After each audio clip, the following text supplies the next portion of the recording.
So today I'm going to cook a chili paneer. Don't panic, it's not really chilly. So you're going to need paneer. Now I buy mine from Tesco's. The packaging looks like that. It's only £1.30 for one block. Ignore the red. I'm using 2 packets. So you'll need a pan like this, and obviously my rapeseed oil that I use. Let's get some heat on this baby. So we'll put the oil on there just to let it cook a little bit. I've got a bowl, so what I'm going to do is I'm going to put all the dry spices in here. Oh, sorry, the lighting's not brilliant. It's so sunny outside. I hope you're all enjoying the weather. So I'm going to put the paneer in here with some dry spices just to kind of flavour the paneer before it's cooked. And it also seals in the liquid of the paneer, so when you cook it, it doesn't go. You will need some hing. Hing is asafoetida, and you can get it in most Indian shops. I haven't seen it in the main supermarkets, but if you want to message, you can get it from Masala Bazaar, Indian shops. I usually get mine when I go to see my dad in London. I've had this for a while. It lasts absolutely ages. It's called, let's put yellow powder on there, but that's what it looks like, the hing. Okay. And this is basically used when you're not using any onions in your cooking. So I'm not using any chopped onions. This dish is quite a smooth dish. So this will kind of replace the onions. So a little bit of a teaspoon there like that. Put the heat on really low, just so that it doesn't burn. Okay, and then in that we're going to add some cumin seeds. Okay, it's my masala tin, most of you have seen before. So whilst that's cooking, I'm just going to put in here turmeric, heaped teaspoon, because you know I love my turmeric, maybe a little bit more, some chili powder, cumin seeds, absolutely love cumin seeds, and that's it from there, from that tin. And whilst this is cooking, you can smell, oh my god, it just smells amazing. Let me show you that. But be careful not to let it burn. So at this point you might want to switch the gas off and just let it settle a bit, because anything with asafoetida in it, it burns really quickly. Put some salt. Okay, so we've got the dry ingredients in there. And what we're going to do is just pop the paneer in there,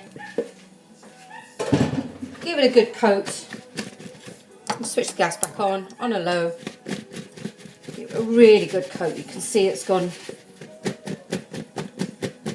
Good shake. There we go. Look at that. You see? So that's coated really nice there. Okay. What we're going to do is just give this a stir.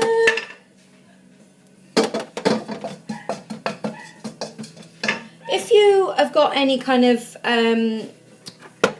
like there's a mixed spice that you can get, this is dhana jiru, and you can add a little bit of that in there. It's just a combination of a few spices, including ground coriander, cumin, the main kind of spices. Oh, a stray one. So just give that a good coating. And what we're going to do is just pop that into the pan there, like that. You can hear it sizzle. There we go.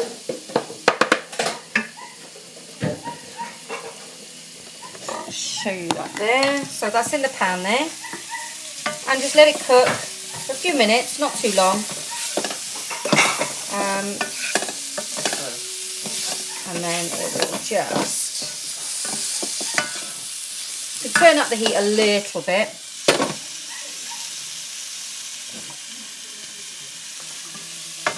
And it smells amazing. I use frozen ginger and garlic, only because it lasts longer, and it's just easier and faster. You can obviously mince and puree your own. It just depends on how much time you have. I'm just doing a quick and easy meal for tonight, and I don't want to spend too much time in the kitchen because it's so gorgeous outside, and I just want to go and sit outside. So I'll be back in a minute.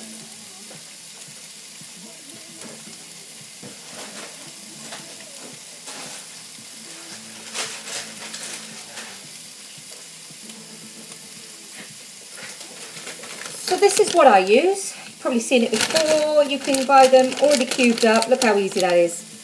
I found a pack of these today in Tesco's for 75p. That is a whole bag. That is actually cheaper than buying a couple of bulbs of ginger and, a couple of bulbs of garlic and some ginger.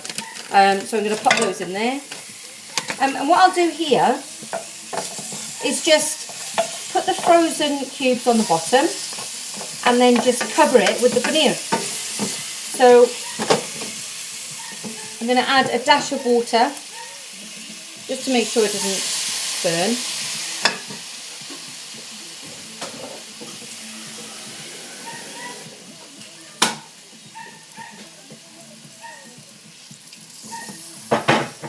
And you can already smell that starting to. Ooh. Okay. So while you're doing that, while the garlic and ginger is kind of melting, I'll show you this in a minute now because it looks like a lovely golden colour. You see that? Whilst you're doing that, you can chop up some peppers.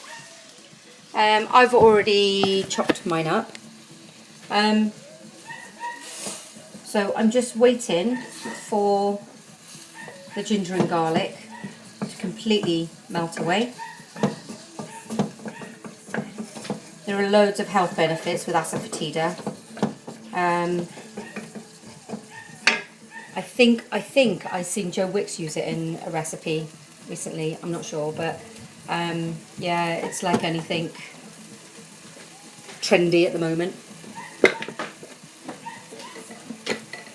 That was my son Reese just giving me the thumbs up. Bless him. Lucky for him, he's out in the garden. Okay, so I use red and green peppers.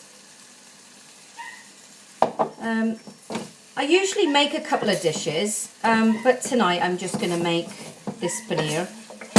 You can have it with rice, plain rice, or you can have it with rotis. I've been asked to do rotis on this channel, so I can take requests if there's anything specific that you guys want to see. I can do most things, but not everything, and I'm by no means an expert. I just love cooking, and I love sharing. So let me know if there's anything. I could do puris, dokra, rotlis. My friend Karen tried to do rotlis the other day. A marvellous effort. You will need a velen. That's a velen. This was my mum's. To make the rotlis. And also a roti pan like this. You can see how thin it is. But this is something that you need to make the rotlis on. You can buy them online. Or Masala Bazaar, again, giving them a massive shout out. Or the Pop-Up Store, they do online as well. They're based in Wembley. You can get, there's nothing you can't get in a Pop-Up Store.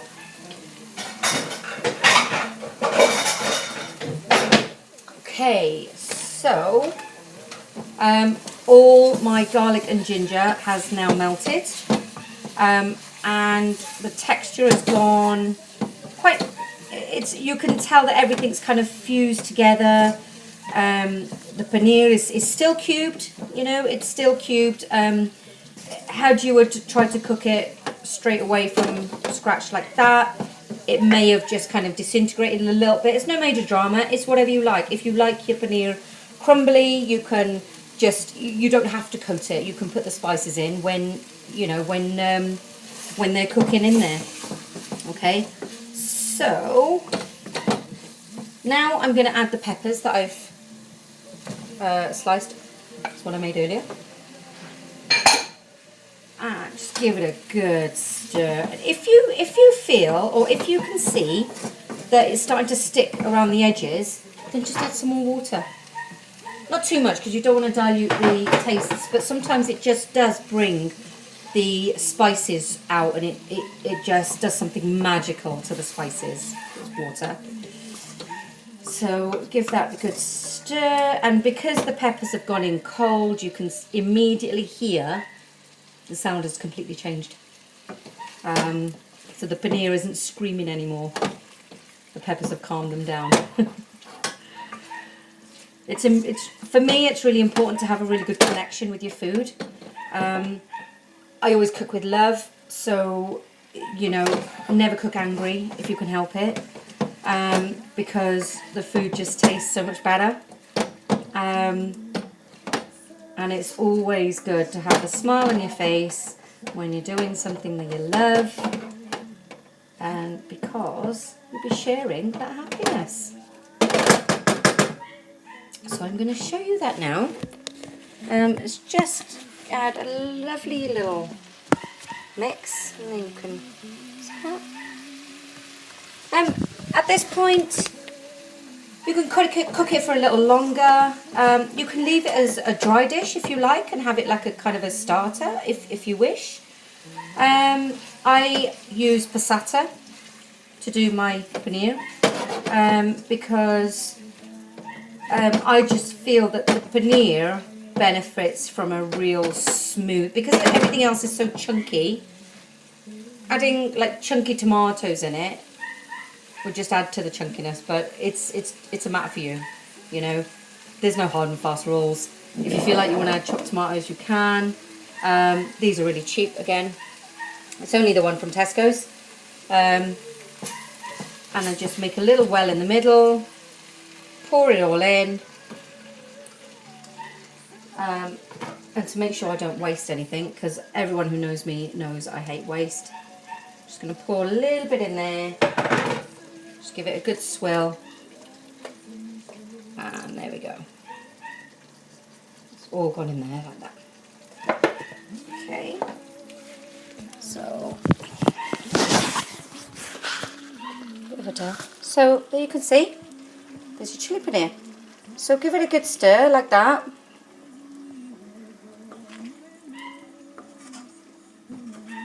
And you can hear that it's completely calmed down now. This dish has taken what, 13 minutes? 13, 14 minutes? So leave that to simmer. You can turn up the heat a little bit if you like. At this point you can give it a taste test. If there's anything else you wish to add. I think this needs more salt. I'm a fiend for salt, I know.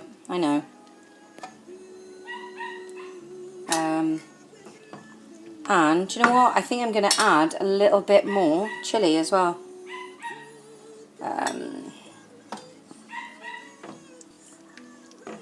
Right, I'm going to leave that now to simmer.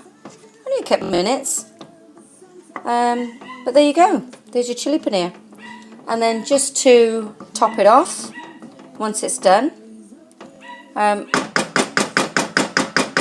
will add it now, only because otherwise you guys will be waiting around here forever, and you guys are busy, and you've got to get back in the garden, or maybe you're watching this from your garden, I don't know.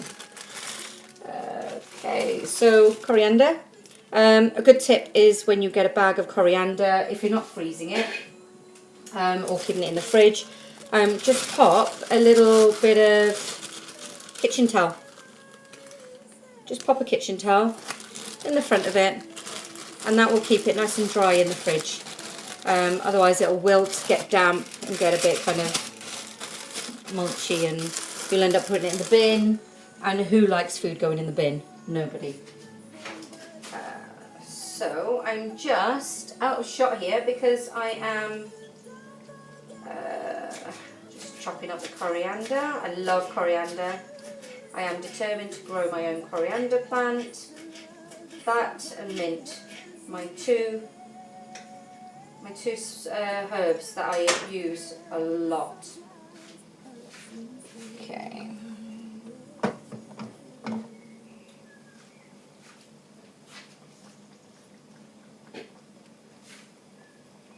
Oh, I just love the smell of coriander.